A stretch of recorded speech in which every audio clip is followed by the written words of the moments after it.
Welcome to Real Estate Coaching Radio, starring award-winning real estate coaches and #1 international best-selling authors, Tim and Julie Harris. This is the #1 daily radio show for realtors looking for a no BS, authentic, real-time coaching experience. What's really working in today's market, how to generate more leads, make more money, and have more time for what you love in your life. And now your hosts, Tim and Julie Harris. Welcome back. This is Real Estate Coaching Radio. The numbers came out, on my birthday. Yes. And this continues to be the #1 listened to daily podcast for real estate professionals in the United States. I was looking at all the numbers. It was early this morning, a little bit last night. It really is amazing how fast this podcast is growing. I don't know what it sounds like to say this, but I'm not surprised at all. Me neither. Yeah, because we're the only ones out there that are telling agents not to spend all their time doing passive lead generation, not to essentially wait for the market to come to them. We're the only ones out there that I'm aware of that are telling people to do proactive lead generation and learn how to be their best versions of themselves as a real estate professional. Everyone else is sort of spend all your time on social, on TikTok, which is kind of hilarious because we got a solicitation today that TikTok wants us to put our podcast on TikTok. Apparently they haven't been listening to the podcast. Yeah, I know. Isn't that funny? They sent us a corporate solicitation offering to feature the podcast on TikTok. But it's to your point, they obviously haven't listened to the podcast to know how much we enjoy making fun of TikTok. Indeed. But that aside, I mean, we're just having fun, right? By Julie and I making fun of things, what we're trying to do is get you guys to laugh at yourselves into the realization, with the hopeful realization that doing this passive lead generation stuff, albeit fun and entertaining and creative, is not real work. And at the end of the day, if you really want to have consistent, like I was on a coaching call today, right before this pod, with two guys that are just, we've coached Steven on and off for years and his partner, and they're just, they're really fantastic. They're really great real estate practitioners, and they do all the social stuff. They do all this and the other thing, and Anthony has got a really great social presence. Just really, it's textbook perfect, but all their business comes from direct contact. None of their business comes from social. People will maybe say, I saw your social, I saw your pictures on Instagram, but the reason that he's getting business or they picked up 3 listings since our last call is because effectively they're direct contacts, conversations. And that's the thing that you guys have to understand. It's the real offline work that the online work is supposed to reinforce. The online work by itself is highly ineffective. It's the offline work that the online work is then supposed to support. That's really the whole function of social, and be really super clear about that. So as I mentioned, today is my birthday, and we are doing something special for my birthday. We're going to be sharing with you guys, it's actually Tim and Julie's story time. Uh-oh. Warning. Warning. We're going to be reading to you guys one of our favorite, I think, parables, called The Tale of Two Wolves. But what we're going to be reading to you is the real version that was written by the Cherokees, not the sanitized version that the mindset movement effectively had neutered over the years. So Julie and I found the original parable, and we're going to read it to you in a second. But before we do, I want to welcome a new sponsor, a new podcast sponsor called RedX. And RedX is the company that Julie and I used when we were selling real estate. It's the company that we've always suggested agents use who are serious about building their listing into the business. RedX is one of these companies that provides leads for you, not just expired leads for sale by owner leads, but remember when we tell you guys there's at least 20 different sources of seller leads that are in your marketplace right now that have their hands in the air. They're saying they want to, sell their houses, and all you have to do is effectively be in contact with them, call them. That's what our coaching company teaches you how to do. Well, RedX is sort of the glue that holds your action with your results together, because we're going to teach you what to say and how to say it. They're going to then provide you the leads and tell you who to call. And so we've made it very easy for you to become a RedX subscriber. It's very affordable, so much so that when you join today, because it's my birthday, by simply texting the word RED, R-E-D, to 47372, they're going to give you a $150 discount. Now you can get, and I'll tell you how to set this up when you're setting up your RedX account. Absolutely get the expired leads, get the for sale by owner leads, get the notice default leads, get the there's for rent by, or the absentee owner leads, get all those leads from them. But specifically with expireds, and sometimes in not all markets is this available, but go back and pull up the old expireds, pull up all the older leads. The newer leads obviously are generally speaking going to be the better quality ones, but the older ones no one's working anymore. So if you go back and call the old expireds using our scripts, you're going to find a lot of these guys not only, well, here's the epiphany that all of you will have, the aha moment, right? It'll be that the sellers don't know how much their properties are actually worth when their listing expired like a year ago or whatever, and you call them up and say, guess what? The best thing that ever happened to you is your house didn't sell last year because now it's worth approximately 16 or 18% more. Those are calls that every one of you are going to be wanting to have with sellers because they're going to love that call, right? Very little rejection involved when you're telling somebody they won the lottery, right? That's not going to happen. So definitely you want to become a RedX subscriber. It's what we have prescribed to all of our coaching clients for the last 2 decades. So just text the word RED, R-E-D, to 47372. Text the word RED, R-E-D, to 47372. And when you do, we're going to text you back a link so you can become a RedX user as well as get the $150 discount. So text the word RED, R-E-D, to 47372. And again, this is the same system that Julie and I used when we sold real estate. So Julie, let's just jump right in and you can start right there. Oh, by the way, these notes, because it was actually hard to find the original parable. Yes, it was. Yeah. It took some research. It did. So these notes are going to be on iTunes. They're going to be on Stitcher, the Spotify, our main website, timandjulieharris.com.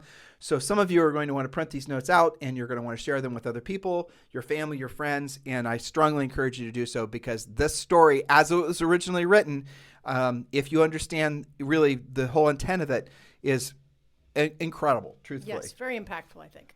So today's show, again, is The Legend of Two Wolves. However, it's not the version that you've probably heard before. What we're about to share with you is the actual story, not the sanitized for modern ears version that removes the heart of the intended meaning. So here's the story. There is a Cherokee Indian legend about two wolves. You've probably heard it before. In fact, we did a podcast about it. But what you didn't know is that over time, the story has gotten a bit sanitized or watered down. As it turns out, the original story has an even more important lesson contained within its parable. So let's compare the two and talk about why the story was likely revised, what the real meaning is, and how you can apply the lesson to your daily personal and business lives. And Julie and I were having fun bantering about why the story was changed. And I think when you guys hear the original one, you're going to realize why it was changed. It was really the ending, by and large, that was changed. Yeah, but why it was changed, why we've all been taught sort of the sanitized version. Yeah. It's fun for you to ask yourselves that question as Julie's reading the original story. So go ahead, Julie. Yes. So here's what you've probably heard or read at some point. A Cherokee elder speaks to his grandson about life. He said, "A battle rages inside me. It is dangerous and it is between two wolves. One is evil. He is angry, envious, sorry, regretful, arrogant, has self-pity, guilt, resentment, lies, superiority, and ego." He continued, "The other is good. He is joy, peace, love, hope, serenity, humility, kindness, empathy, generosity, truth, and faith." He said, "The same fight goes on inside of you and inside of everyone else as well." The grandson pondered the words of his grandfather and asked, "Which wolf will win?" In the story you're familiar with, you've probably heard that the old Cherokee elder simply replied, "The wolf you feed." However, compare that ending to how the story of the two wolves really ends. Here we go. The old Cherokee smiled and replied, "If you feed them right, they both win." He continues, "You see, if I feed only the white wolf, the black wolf will hide in the dark, waiting for me to falter so that it can pounce and get the attention he craves. The black wolf will always be angry and fight with the white wolf. But if I acknowledge him, both he and the white wolf can be satisfied and we all win, for the black wolf has qualities that I need and that the white wolf lacks: tenacity, courage, fearlessness, the strength of will, as well as resourcefulness." He said the white wolf instead provides compassion, caring, love, and the ability to value the needs of others over my own. You see, the two wolves actually need each other. Feeding only one and starving the other will eventually make both uncontrollable. Caring for both allows them both to serve you so that you can do something greater, something good with your time on earth. Feed them both and you will quiet their internal struggle for your attention. And when there is no battle inside, you can then hear the voices of deeper knowing that will guide you in choosing the right path in every circumstance. Peace, my son, is what we must all strive for in life. He who has peace inside has everything. He who harbors a storm within his heart and his soul has nothing. How you choose to treat the opposing forces within you will ultimately determine how you live.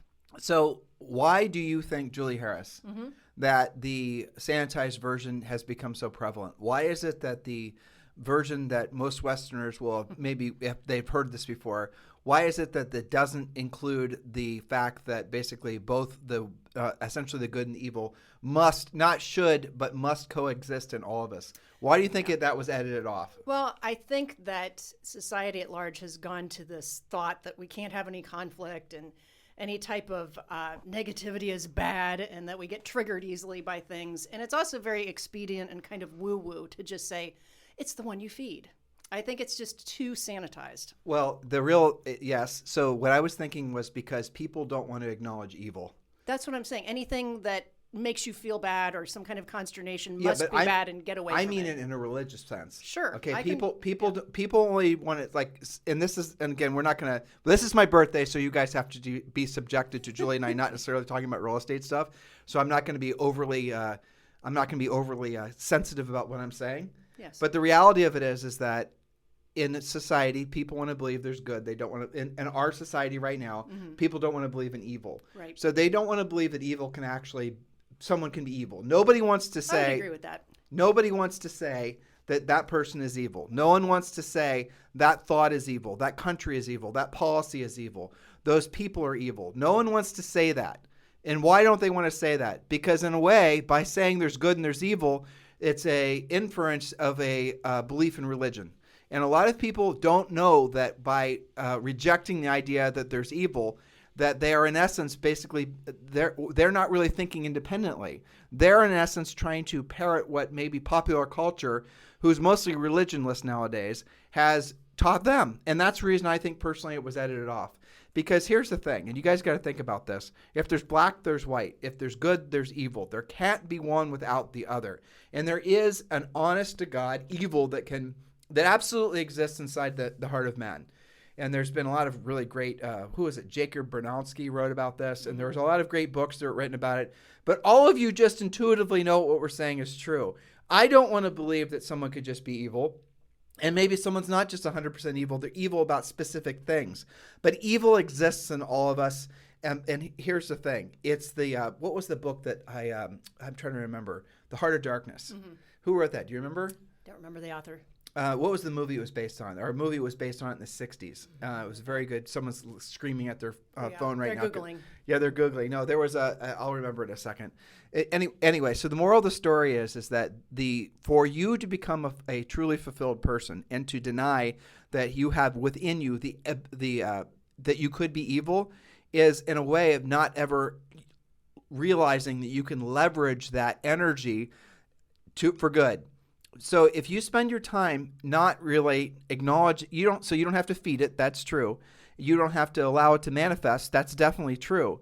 But to deny that it exists is going to make you vulnerable to evil. So evil doesn't want you to believe in evil. This guy is rounding the bend of this, I think obtuse topic, but it's my birthday, so I'm going to talk about what I'm talking about. Well, you already gave them a gift at the top of the podcast. Exactly, so it's okay. Right. So, but that is the truth. The reality of it is evil doesn't want you to think that evil exists. Evil wants you to believe that it doesn't exist and that everyone is good and then there are only differing perspectives. There are not differing perspectives when it comes to evil. Evil is evil. When someone kills a child, when someone does harm against another person, when someone commits a genocide, when these different things that are happening, like right now are happening over in the Ukraine that you hear about, it's happening with, that is just evil. You do not put a label on it other than, well, that's just a misunderstanding.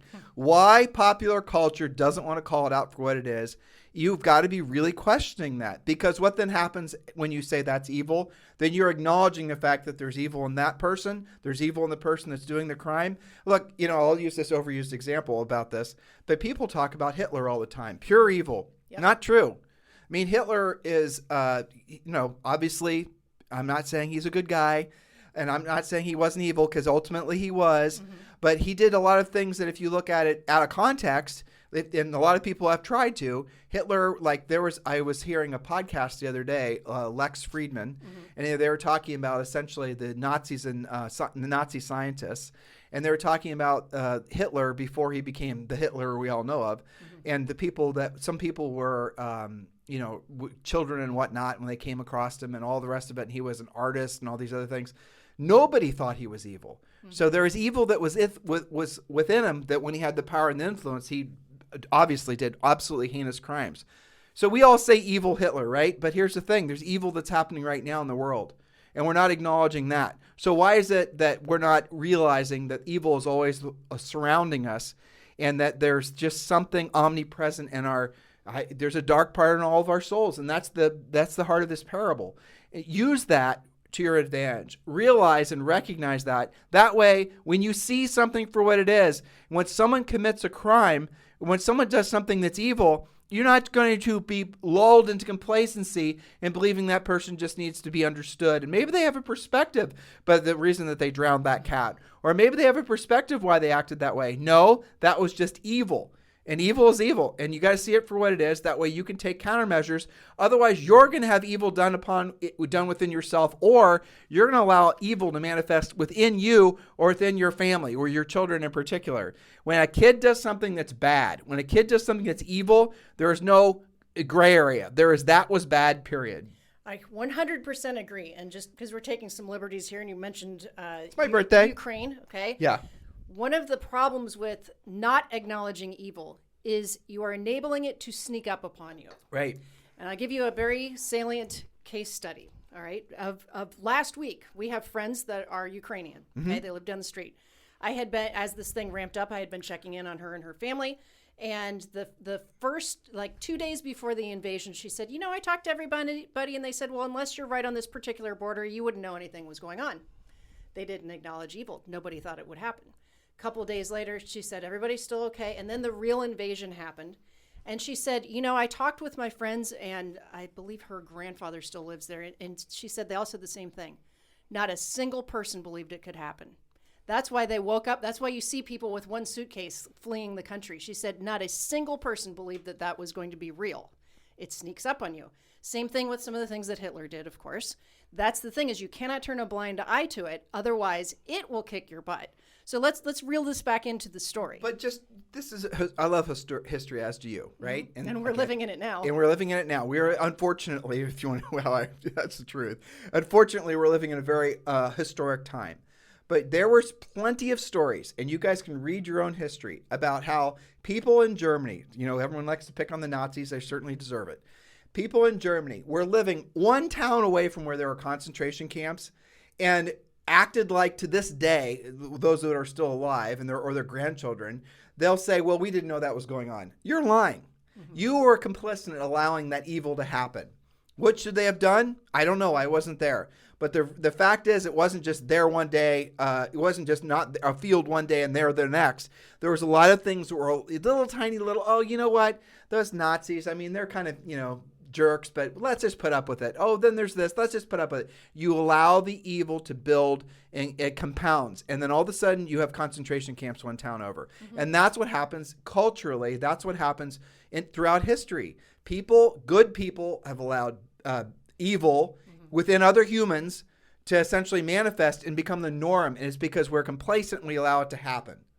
Totally agree. And that, I appreciate wanting to think positively and having a good, strong mindset. Right there. Right? That's the rounding of the bend. That's the reason that the bad wolf was removed from the parable. Right. Because people don't want to believe in evil. That's the woo-woo part I was bringing up. Right. That's the woo-woo part. That's the weakness that, if we allow it to be pervasive in our lives, will make it so that we are not ready for evil when it happens. And you want to, Ukraine right now. There you go. The example Julie gave you. That's a perfect example. Yes, so we all have both within us, but how do we handle each? It's all in the care and feeding, isn't it?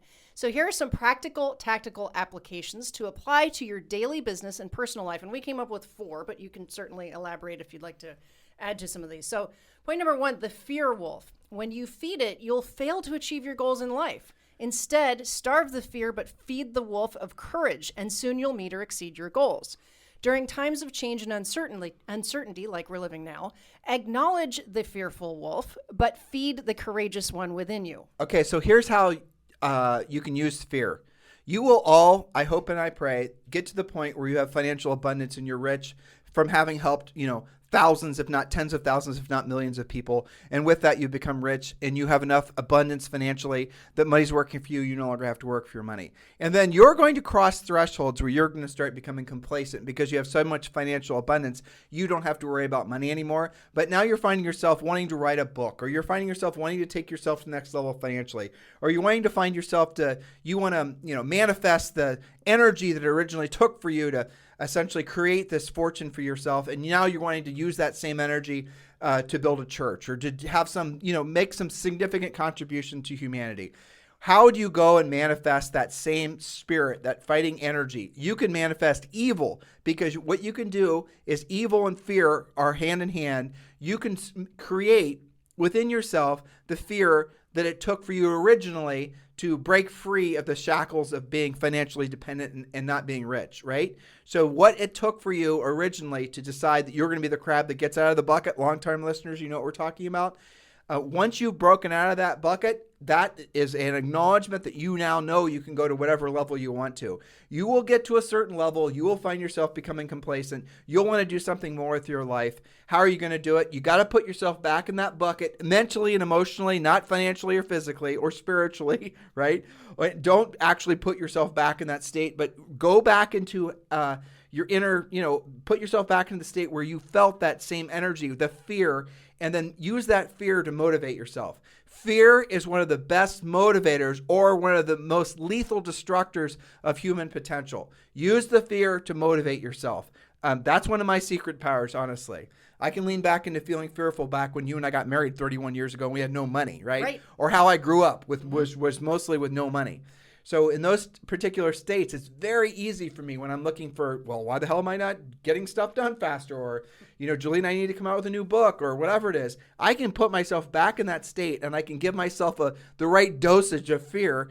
And that will, now, to Julie's point, to point number one here, if you allow too much fear to manifest, then what happens is it's going to attract more fear. More fear is going to make you put you in a state of complacency and inaction. And within that can slip in all kinds of things, namely for the sake of the wolf story here, evil. Point number two, Julie. Yes, point number two, when facing conflict, both real or imagined, stop to hear the voices of each wolf. While the fearful wolf makes you frosty and keeps you on the lookout for threat vectors, the tenacious and fearless wolf makes you take action.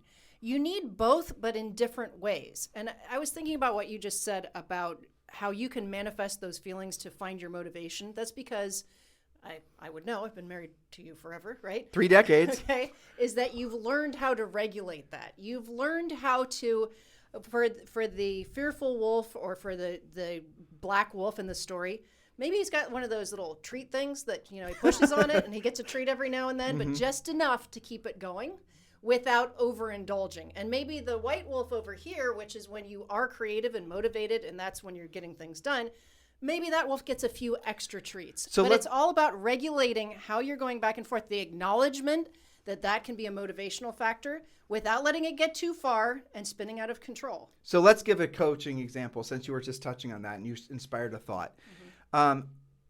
You guys, if you start thinking about your own cycles of life or people that you know, maybe your parents, people, you just think about what I'm about to say. Most people have conditioned themselves to go from feast to famine financially. They very rarely stay on a consistent upward trajectory. And that happens with their health, their spirituality, their physicality. A lot of people go through these ups and these downs and these ups and the downs. But we're, real estate coaches and we obviously focus primarily on money stuff. So let's focus on that. What I have seen countless times is that you will hear these success stories. Well, here, Warren Buffett said it best. America loves to celebrate the comeback story. I love to celebrate the person that made it and never lost it and kept on building it. I want to say that again. Americans love to celebrate the comeback story. Someone who made it then lost it and then, came back from it again. I love to celebrate the person that made it, never lost it, and kept on building it. Look at Elon Musk, for example, okay?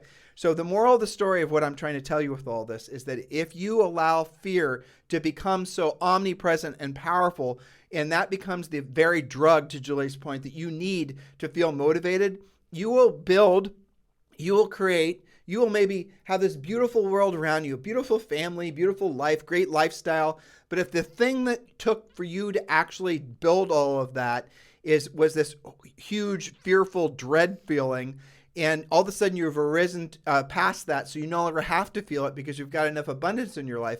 And there's not a particular number here, so don't get stuck on this. Whatever it is. For some of you, it could be 100 grand in the bank. For some of you, it's 100 million in the bank. It doesn't matter. So once you get to that point, and I see this mostly happening with men, truthfully, what a lot of men will do is they destroy it so that they push themselves back into that state of feeling the fear. They will destroy it because they do not know how to modulate it and use it to their advantages. They'll cheat on their wives. They'll develop drug or alcohol problems. They'll overspend. They'll start doing stupid investments. They'll stop doing the things that it took for them to get to that point in the first place. And they'll stop proactively lead generating. They'll start doing just stupid things that too much golf, too much time away from the office, not watching their KPIs. And they do that. They destroy what they created. They put themselves back. Now, what caused them to actually do that? Because they had something inside of them that they did not acknowledge. And it was the dark wolf. The dark wolf was saying, it was essentially pulling them back down into the pit to where they're going to lose everything that they have. Because it's only when they've lost everything that they have that they feel alive. They feel motivated. So they didn't know how to take the fear of the dark wolf in small doses. They decided that they need to basically overdose and lose everything that they had, destroy what they've created. And a lot of people do this on a regular basis. You'll see people that have levels of success. They'll go from peaks to valleys.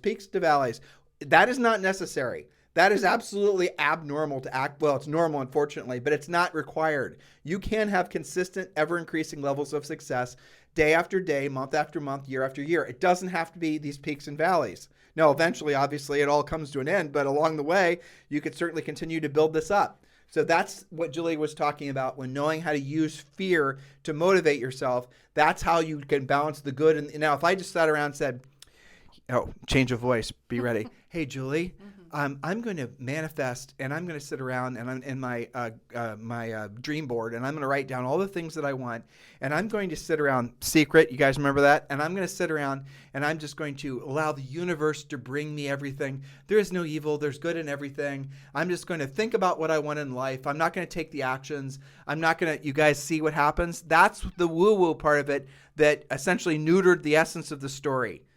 That's it. And how did that work out for everyone? Yeah, well, exactly. I mean, by the way, the second Secret movie, the one that came out recently with Tom Cruise, with Katie, what's her name? I can't remember, but where they talk about actually taking action. Yeah,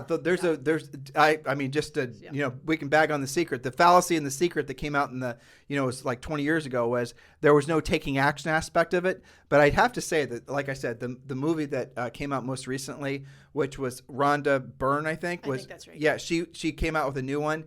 It was great. Yes, much improved and much more realistic, tactical, and practical, which we're a fan of. Yep. So point number 3, realize that you have more power over your emotions, your happiness, and your trajectory in life than you think. It isn't the events in your life that have the power. It's how you react to those events that empower. Do you choose sorry, envy, regret, and fear, or do you choose courage, inner peace, and hope? If you're not sure, just say it's too soon to tell. Yeah, there you go. So that way you have the option and at least you're being introspective about it. So point number 4, you set the tone. Your choice to acknowledge your fears, trepidations, and worries, but to move forward with your courage, leadership, and strength sets the tone for your family, your work colleagues, and most importantly, yourself. And don't think for a second that people are not paying attention. Of course they are. You set the tone with those decisions you make. So in conclusion, on my birthday podcast, and this is an unusual topic for us, this is the type of topic we talk about with our friends, or if we're sitting around with you guys, having coffee or whatever. This is a kind of fun conversation to have. And, so we're taking a little sidestep, and hopefully you are appreciative of it. But here's the thing. You've got to acknowledge the reality that, there's a balance of good and evil in all of us. And some unfortunate times, and this is one of those times, what's happening in Eastern Europe right now, there is no doubt that what's going to be happening over there is some extreme examples of evil. And those things are happening. That's happening over in China right now, just all over the world.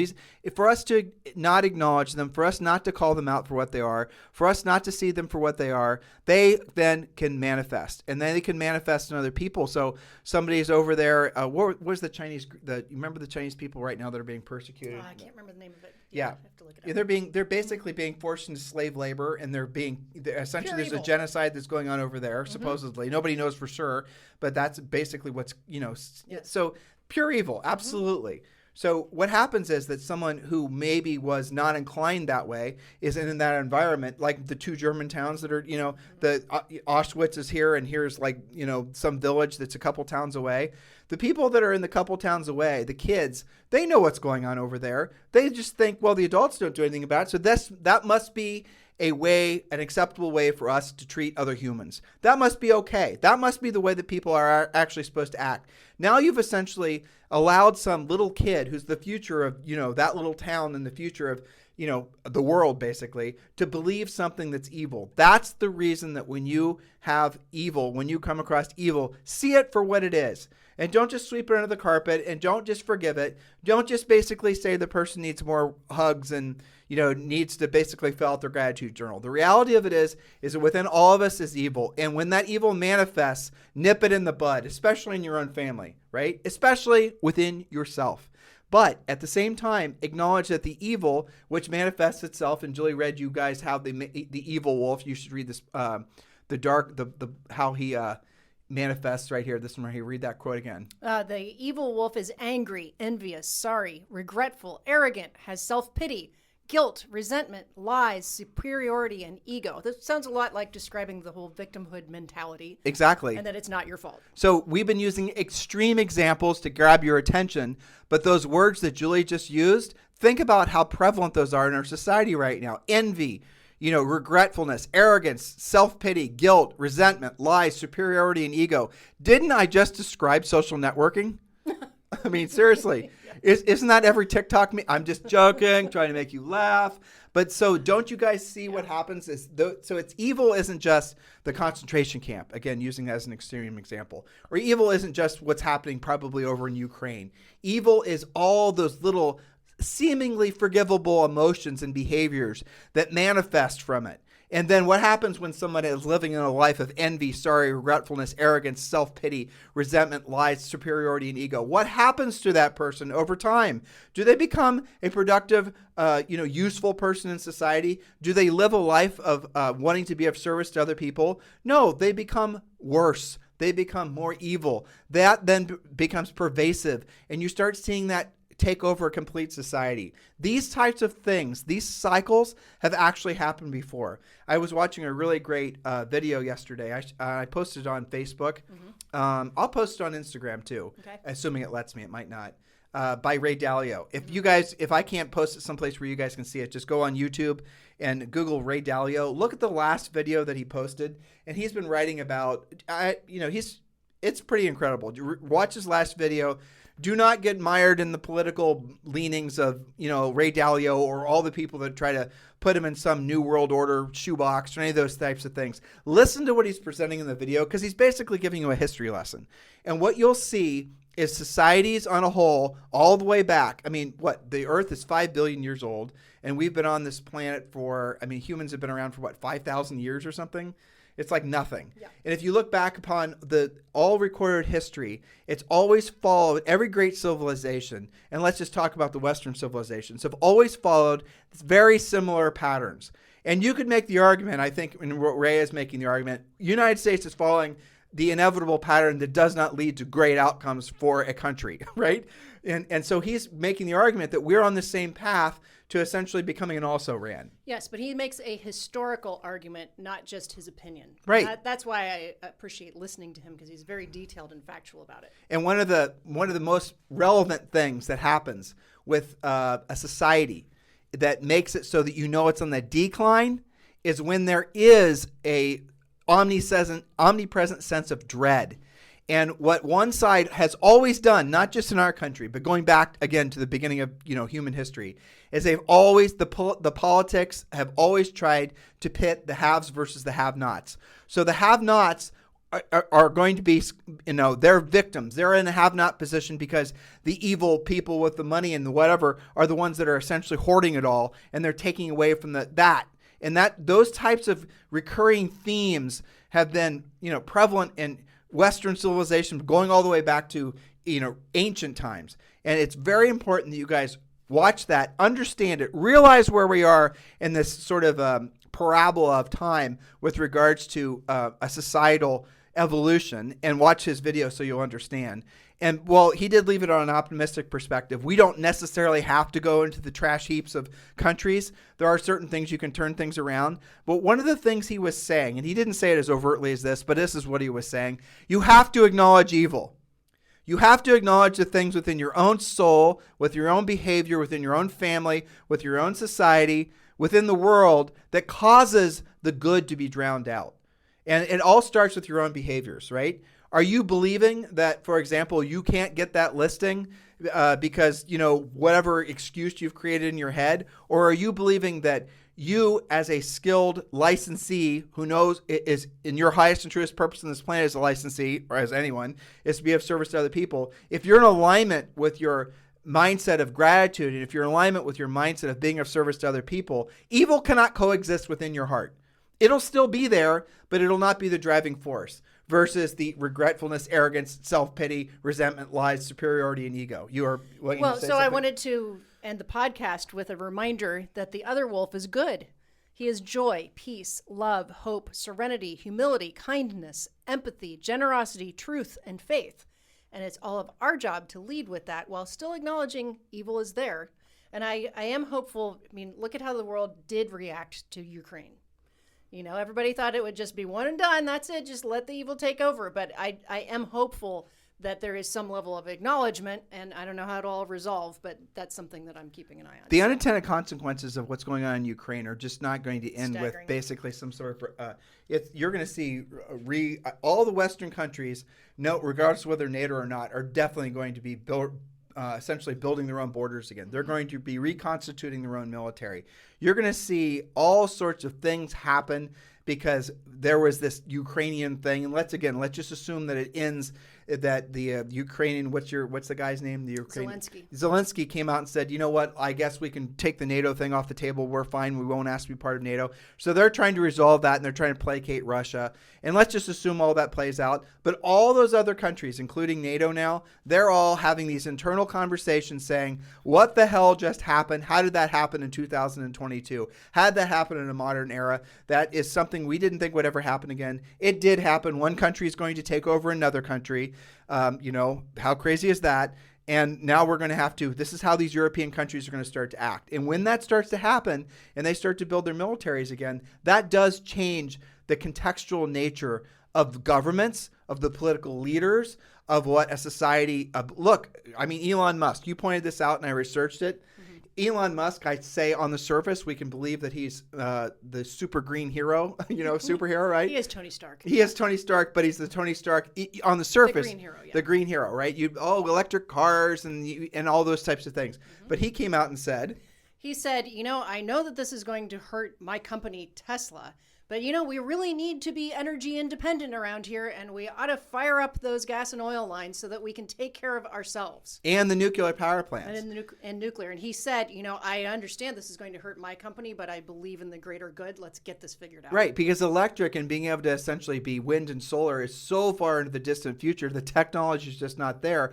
And he is basically saying, that takes incredible courage. Absolutely. Think about that. Think about how many business leaders would have essentially, thrown themselves into that situation where they're saying, world, do something that's actually not for my best interest, but it's for the betterment of humanity. And now, literally in today, what is the gas prices have almost doubled, I think, since 2019, something like that.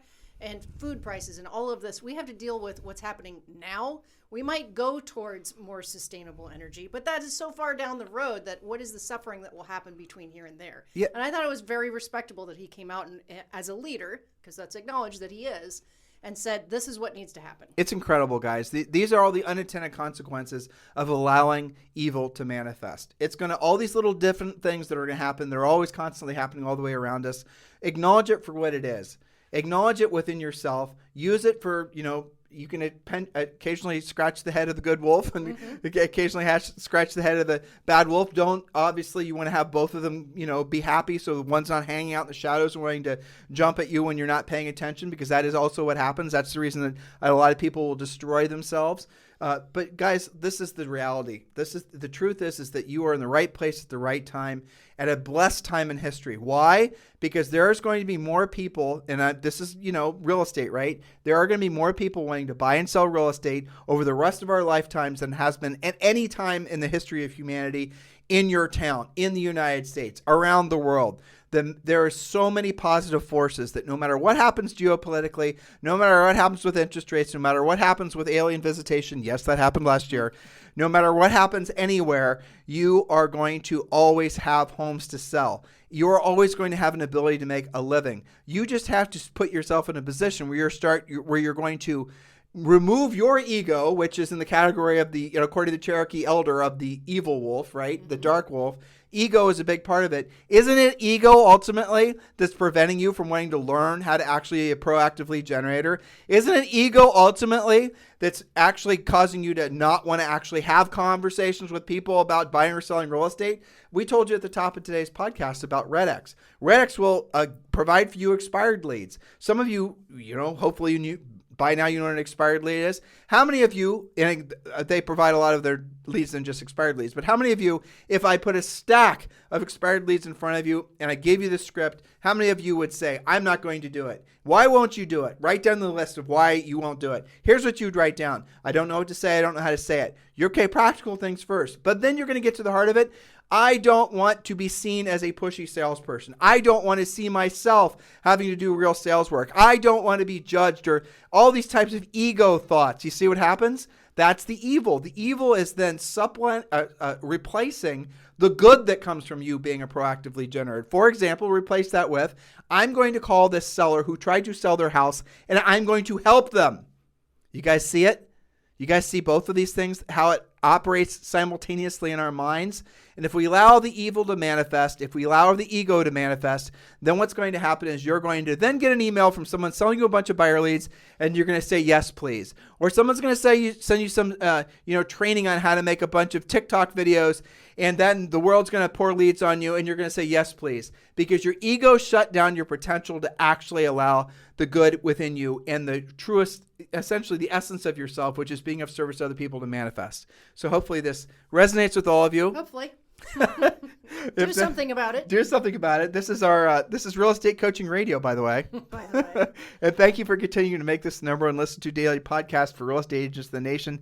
This was an unusual show because it is my birthday, and Julie and I wanted to talk about this topic with all of you. We'd been talking about it ourselves because we love the fact that we found the original version of this parable and figured some of you, not all of you, but some of you would appreciate it as well. So in the meantime, guys, please keep on giving if you've not yet done so and you're looking for the perfect birthday present to give to me, please do.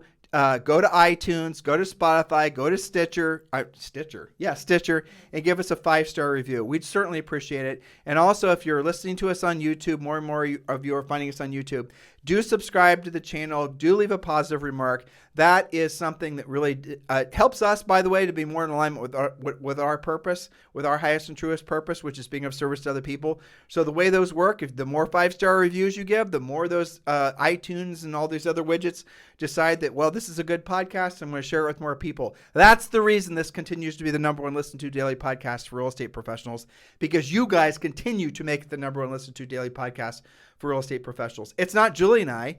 I mean, this is Julie and I just being Julie and I. It's because you guys like what we're saying, because you know it's making, well, hopefully you know that it's making a difference in your lives. Be in alignment with this type of thinking, guys. That way, the best version of yourself can finally manifest. Anything else you want to say to these guys? Everybody send Tim a happy birthday. You guys have a fantastic day. We'll talk with you on the show tomorrow. Oh, and by the way, Julie's birthday is on March 12th, and she's 35 plus, am I not allowed to say it? What was that static you heard? 35 plus 16. Bye. This podcast is a part of the C-Suite Radio Network. For more top business podcasts, visit c-suiteradio.com.